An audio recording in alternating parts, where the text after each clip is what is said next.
All right, what is up, God Gamers? Welcome back to another Friday with Zer. Let's go over his inventory, what he has, what I recommend you pick up, and yeah, we're just gonna jump right into it. Zer is at the Watcher's Grave, not Winding Cove, on Nessus. The loading zone is right here, and then when you come in, you just want to go up to the big tree, climb it, and Zer will be right about here.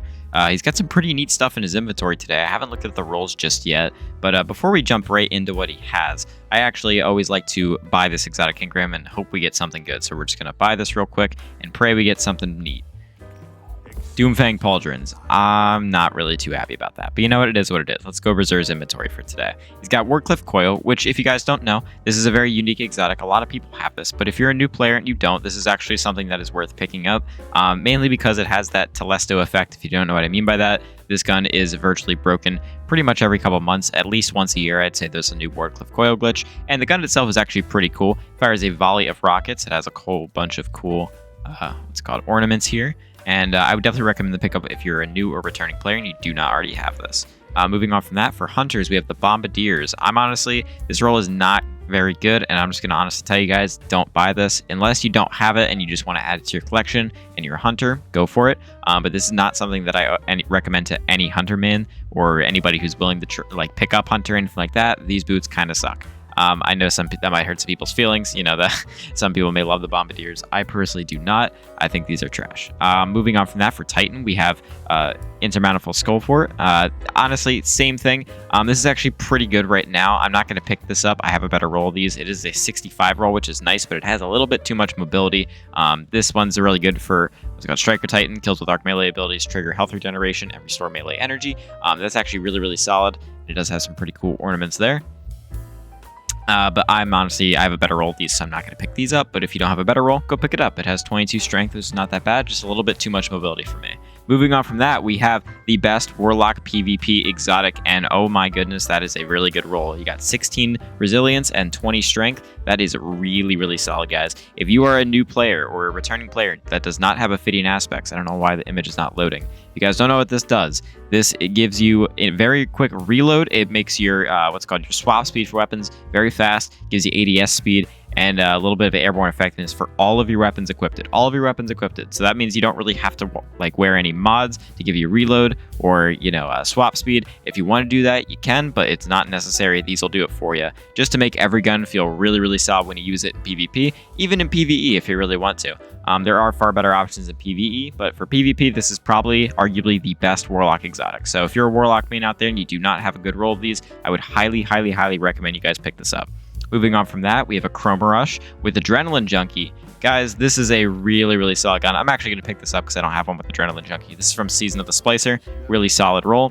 You got a Tactical Mag, Alloy Mag, probably keep Tactical, Chamber Compensator, and Polygonal. I'd probably keep Chambered, and then a Reload Masterwork. It is a 720 RPM auto rifle, so kind of like Rufus's Fury, the new raid auto rifle. But it is a really cool sounding auto rifle, and it is very old. So I would definitely recommend picking this up if you are a new player for sure.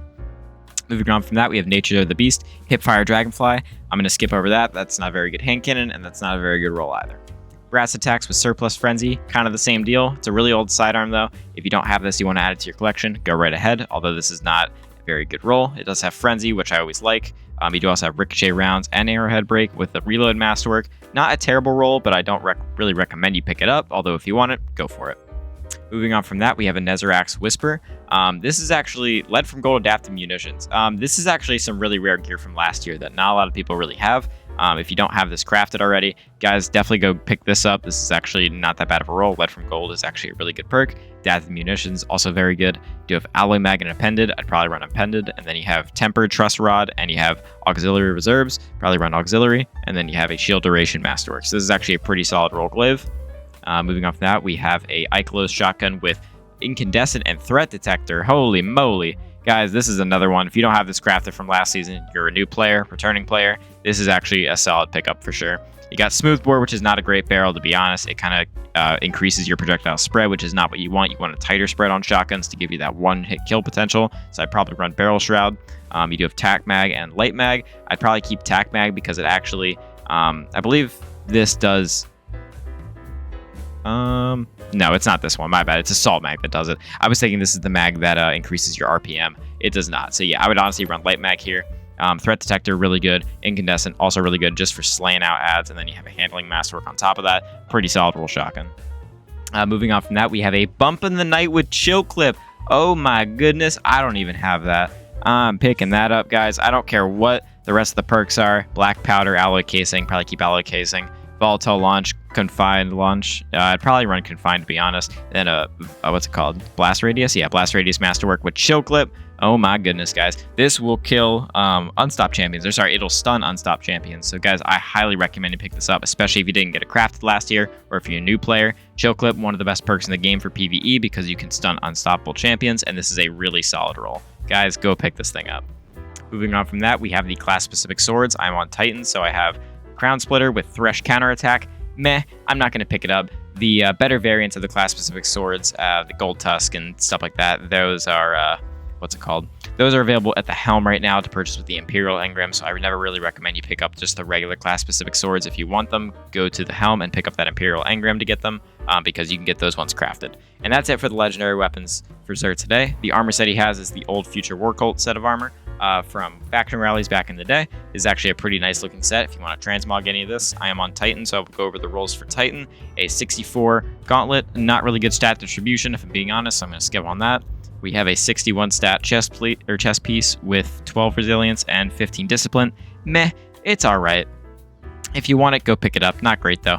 The class item, we have the helmet with 62 stats. We have 13 mobility, 16 recovery, 14 discipline, and 15 intellect. Not terrible distribution. I just wish it had more resilience. A little bit too much mobility for me personally. And then the boots, we have 20 resilience and 23 strength. Oh my god, guys, if you're a Titan main out there, I'm picking that up. That's a really good roll. Really solid roll. I wish it had a little less mobility and more intellect, and it would be like almost perfect. But 20 resilience and 23 strength, guys, that's really great to come by, especially on a random piece of legendary gear. Masterwork this thing, put your mods on it. This is actually a really solid legs. I definitely pick this up if you're a Titan. Moving on from that, we have the Hawkman and DMT for the week. For Hawkman, we have Killing Wind.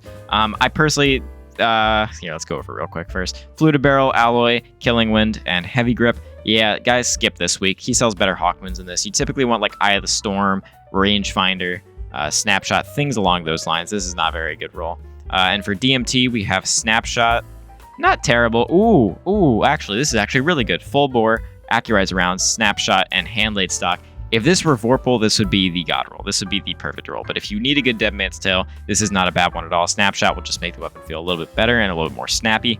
But this is actually like perk-wise with Full Bore and Accurize to give you that range buff. You got 85 total range, and then you got Handlaid Stock for that increased stability. This is a really solid roll. I would definitely recommend picking this up. But yeah, guys, that's going to do it for the Xur video today. Hope you guys enjoyed. Once again, just remember, Xur is in the Watcher's Grave in Nessus, on top of the big tree. If you just forgot where he is, that is where he is. But yeah, that'll do it for the video today, guys. Hope you enjoyed. Make sure to leave a like and subscribe. I appreciate all of you. And yeah, have a great rest of your day, guys. All right.